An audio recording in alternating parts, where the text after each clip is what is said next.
Mais comme j'ai dit aussi lors du forum, en fait, cette cybergénération qu'on appelle génération Z, qui sont les enfants qui ont aujourd'hui entre 5 et 20 ans, c'est une génération qui est née avec et après Internet, donc qui est ultra connectée. C'est une génération qui ne consomme pas les médias comme on le faisait nous, les journaux, la télévision, la radio. Ils consomment ça vraiment d'une nouvelle façon. Donc, ce que je dis, c'est que l'éducation doit s'adapter à cette génération-là et pas l'inverse. C'est sûr qu'il faut qu'on aille vers les technologies parce qu'ils ont une façon d'apprendre, une façon de concevoir au travers des jeux vidéo. Parce que moi, c'est sûr que c'était le volet jeux vidéo, bien entendu, dont je parlais devant le gouvernement.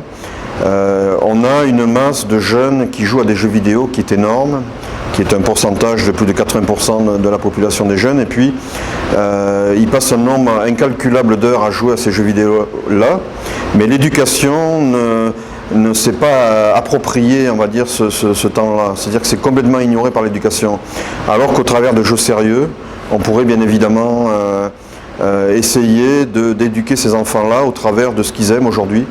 Ce que je dis, c'est que dans les courants des années 80 jusqu'à aujourd'hui, il y avait les fameux jeux ludo-éducatifs, qui étaient des jeux papier, et puis après c'est devenu des jeux éducatifs, mais c'était comme un brocoli entouré de chocolat, enrobé de chocolat. C'est-à-dire que dès que les enfants sentaient le goût du brocoli, ils savaient que c'était pas vraiment un jeu, et donc l'intérêt s'arrêtait très vite. Aujourd'hui, avec la technologie, on est capable d'avoir la ludification, de ludifier des choses un peu plus abstraites.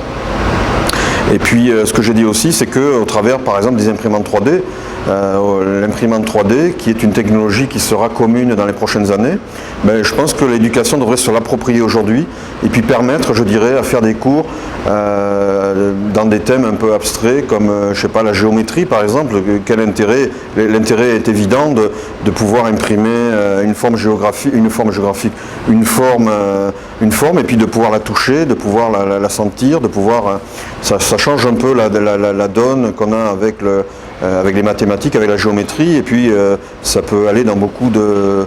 Imaginons un musée dans lequel, au lieu qu'il y ait l'étiquette ne pas toucher, il y a l'étiquette manipuler, attraper l'objet, manipuler-le, que ce soit une dent préhistorique ou peu importe. Là, les gens pourront attraper, toucher les objets, les reconstruire, les reproduire, et puis on passe à une autre étape.